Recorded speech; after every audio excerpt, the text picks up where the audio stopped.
The fifth point, you have got to put your plan into action now. You've got to take charge of your career. Again, not just if you're thinking about starting a company, just if you want to have an entrepreneurial career path within other companies, wherever you plan on going. You have an unbelievable platform here at Stanford. You know, talking to Tom before the class about all the different things you have going on here, this e-week, all the different speakers, getting a cup of coffee in Terman, looking at all the different flyers, all the different things that you can do. Don't lose sight of this amazing opportunity.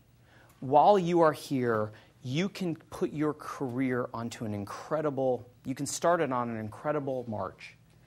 It is so easy as a Stanford student to just roll out of bed, put on a suit, go for the case interview.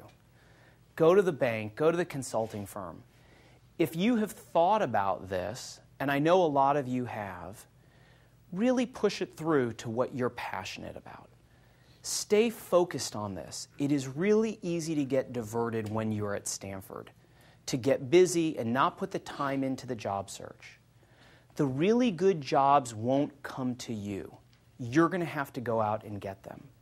And while you're here at Stanford, you have the most unbelievable opportunity to reach out to people at just about any company in the world.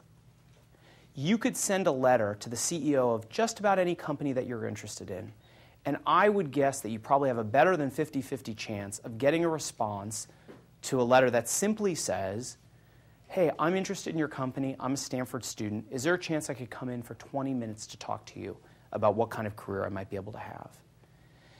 And you might think to yourself, Greg, how can you give this advice to everybody? Everybody in this auditorium is going to do it.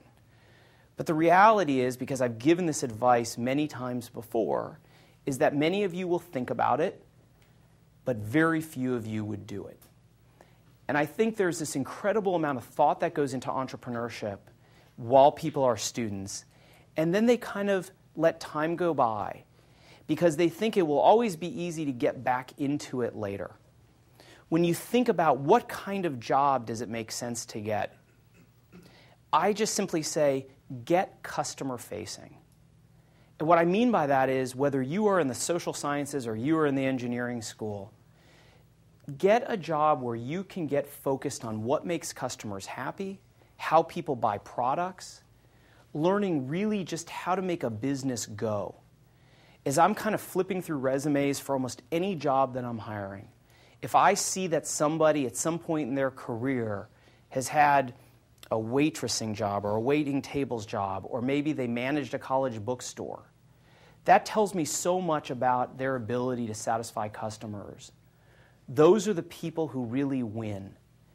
And I think if you're interested in an entrepreneurial career, find yourself in a customer-facing job. I cannot tell you how often I get an email that goes something like this. Dear Greg, you may not remember, but I met you at fill in the blank, Stanford ETL lecture, 2007. I really loved what you had to say about entrepreneurship, and I was really interested in getting an entrepreneurial job. But I got really busy, so I accepted a job at fill in the blank consulting firm, investment bank, and I am miserable. How do I get back into kind of the entrepreneurial community? Who should I talk to? I should have done it right out of business school or undergrad, because my boss doesn't care about me, and I have no passion for what I'm doing. So an entrepreneurial type of career isn't for everybody. Some people don't even want to go to a mid-sized public company with 500 employees. If I had to pick a place for all of you, it would be kind of a company maybe with 100 or 200 employees if you want to think entrepreneurially. Not super small. But now is the time. Don't wait. It doesn't get easier.